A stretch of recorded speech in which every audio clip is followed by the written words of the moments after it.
To win World Champs, you not only have to be a massively talented rider, but a talented rider that's able to exploit the conditions of the weekend to their advantage, all while coping with a tremendous amount of pressure.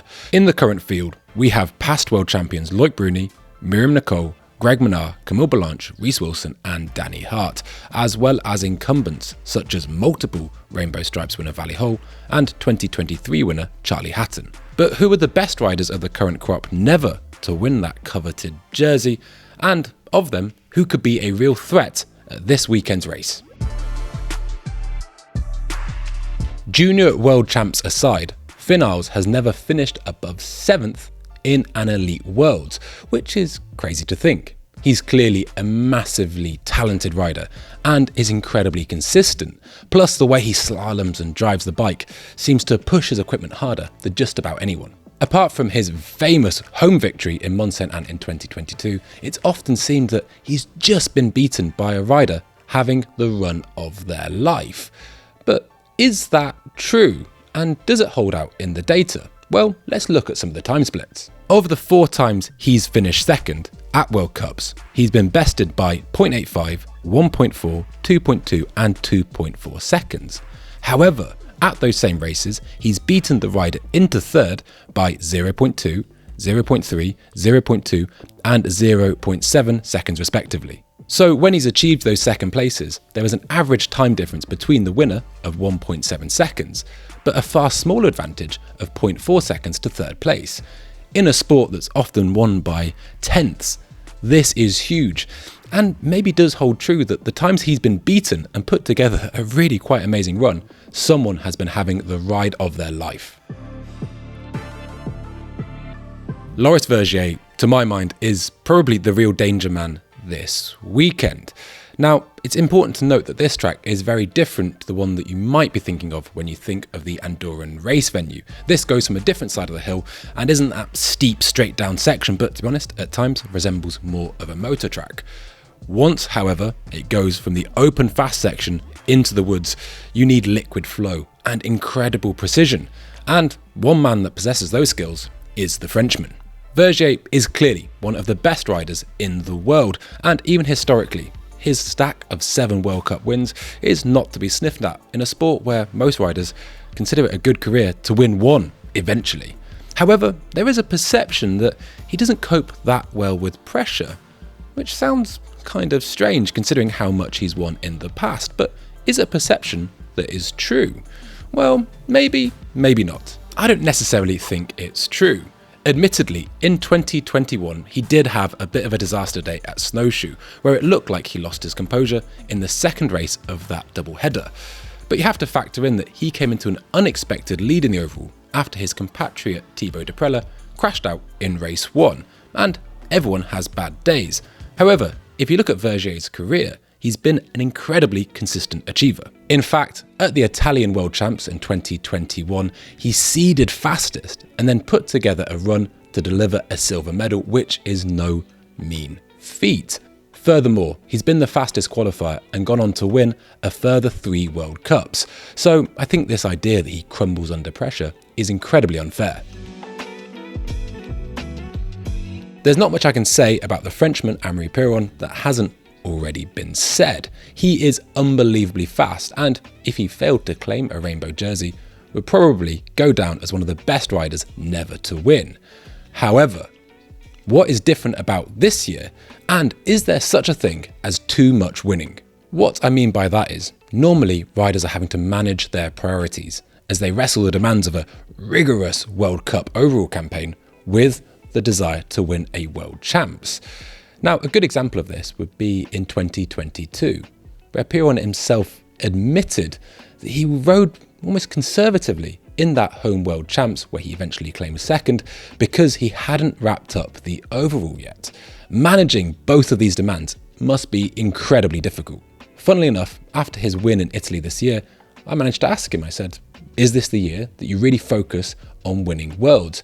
And he seemed quite adamant that it was lining up quite nicely. However, since then, he's managed to drag himself back into contention in the overall and is the rider that sits second behind Loic Bruni. So hopefully that isn't providing too much of a distraction. Now, he'll be looking to deliver on home turf for Commencal this weekend, and he's only raced this track at World Cups once before in 2022, and he came 13th. Now, that might not seem like much, but you have to remember, he had that absolute horror crash the morning before the race and was looking to consolidate his position in the overall. To get 13th on that track after having that style of get-off is quite amazing, and again, he could be on it this weekend. Tahnée Seagrave is back at the very sharp end of World Cup downhill, and after a watershed win in Val di Sole this year, she backed it up with another podium in Le Gai. Now, she's seen some amazing successes in her past, twice finishing second in the overall, which is the position she occupies now, as well as 2 silvers at World Champs. Last year, she finished third at this very venue, and her skill set really lends itself to the track. She's a master of the fast, flowy bike park sections, similar to the upper section of this track, as well as getting stuck into the slogfest tech, such as tracks like Val di Sole and the wooded section of the Andorran venue. When we look at the 5 races so far this season, she has been on average 0.8% off the fastest time. This average is derived off the 5 races, and that does include her win. But how does it stack up against other 5 race blocks at other parts of her career? Well, the data would suggest she's right back to her consistent best. Now, unless you won every single race of the season, you would get an average percentage behind the fastest times. So how does that look in Tahnée's case? Well, when she was riding probably sort of at the best of her career in 2017 and 18, she was 0.76 and 0.42% off the fastest time on average over a 5 race block. So when I say she's coming back into it, I really mean it.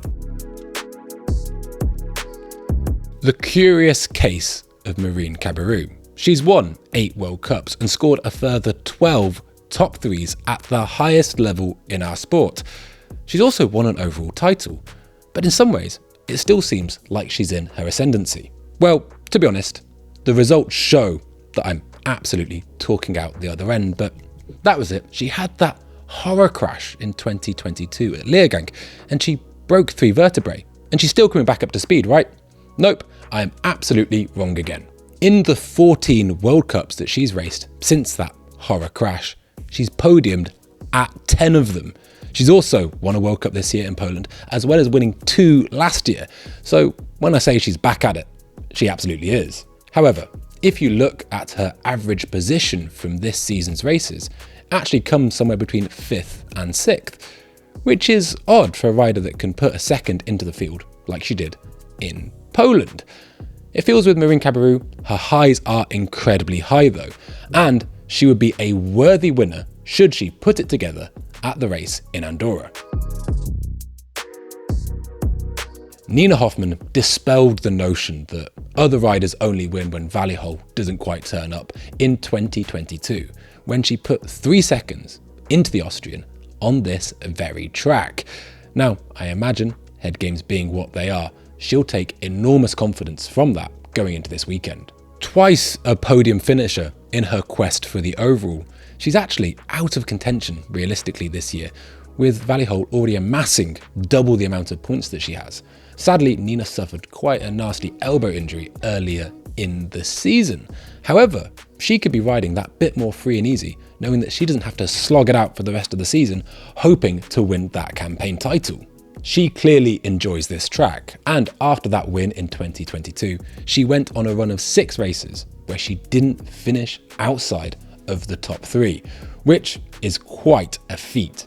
Now, of course, there are plenty of riders that could win this weekend's race, not least the ones that are currently holding the title themselves or have won it in previous years. However, those are some of my picks for people that might just get their first one ever and maybe the biggest win of their career to date. Thank you very much for watching. Get in the comments, let us know how wrong I am, what errors I made in the data, and tune in this weekend for all things Pinkbike with Mr. Ben Cathro. Thanks, and we'll see you next time.